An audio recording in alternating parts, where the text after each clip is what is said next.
साधारणतः देखा जाता है कि हमारी जिंदगी अच्छी खासी चल रही है, सब कुछ चल रहा है, चलते चलते कभी किसी वस्तु पर, किसी विचार पर, किसी व्यक्ति पर हम लोग का मन चला जाता है। और जब किसी पर मन चला जाता है, हम बार बार उसके बारे में सोचना शुरू करते हैं। हमारे एक स्वामी जी कहते थे कि देखो, अगर किसी सुंदर चेहरे पर नजर पड़ गई, यह तो एक घटना है अकस्मात, लेकिन अगर तुम उसे दूसरी बार देखना चाहो तो समझ लो कि तुम्हारे अंदर वह इच्छा जगी कि उस चेहरे को हम देखें। यह चाहत किसी भी चीज के लिए, चाहे धन के लिए हो, चाहे प्रतिष्ठा के लिए हो, एक मकान के लिए हो, एक गाड़ी खरीदने के लिए हो, वस्त्र खरीदने के लिए हो, आभूषण खरीदने के लिए हो, जिस चाहत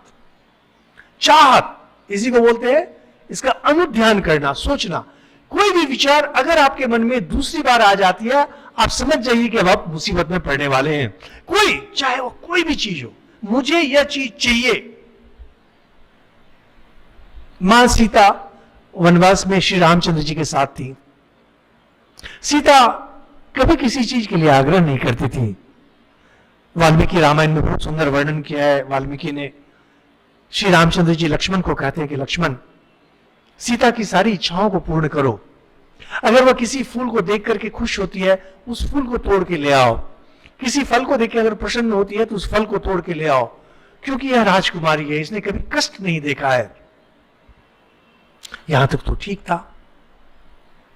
अब सीता ने देखा स्वर्ण मृग।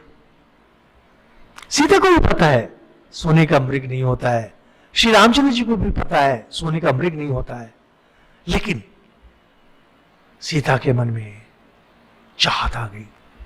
श्री रामचंद्र जी उसे समझा रहे हैं, लेकिन चाहत घुस गई है। जब मन में एक बार चाहत घुस जाए, समझ जाइए कि अब विनाश आने ही वाला है।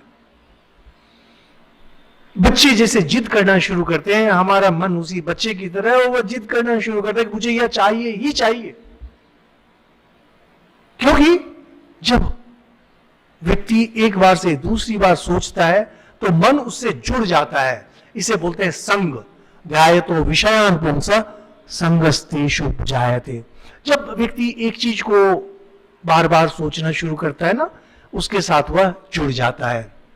जैसे हम लोग जब कॉलेज में जाते हैं, स्कूल में जाते हैं पहली बार, उसमें हम लोग किसी को नहीं जानते हैं, लेकिन धीरे धीरे कुछ लोगों से अधिक मिलना शुरू करते हैं। गंजेड़ी लोग गंजेड़ी की ओर जाता है, भंगेड़ी लोग भंगेड़ी की तरह जाता है, खिलाड़ी लोग खिलाड़ी की तरह जाता है, और धीरे धीरे उनसे जब मिलना शुरू करता है, धीरे धीरे उनके साथ एक आत्मीयता बढ़ जाती है।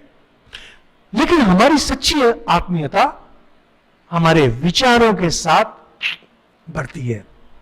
हम जिस चीज को सोच रहे हैं, जिस चीज के प्रति हमारी चाहत है, उसके प्रति हमारी आत्मीयता बहुत अधिक बढ़ जाती है। गीता ये बोलते हैं कि किसी भी विचार को, किसी भी भाव को अगर सोचा जाए तो उसके प्रति एक आसक्ति, चाहत आसक्ति में बदल जाती है, जुड़ गई। और संगात संजायते कामा, यह जो संग मन में जो साथ जुड़े, अब उसे पाने की इच्छा धीरे धीरे प्रबल हो जाती है। सीता मैया ने जैसे कहा कि नहीं, मुझे तो वह सोने का मृग चाहिए, मुझे तो सोने का हिरण चाहिए।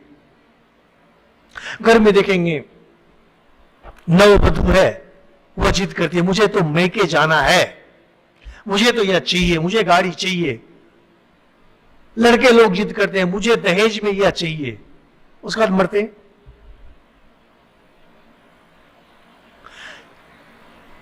जैसे कोई विचार उत्पन्न होता है, जो समझदार व्यक्ति है उन्हें समझ जाना पड़ता है, यह विचार मेरे मन में दूसरी बार आ गया है, यह तो मुसीबत खड़ी करेगा।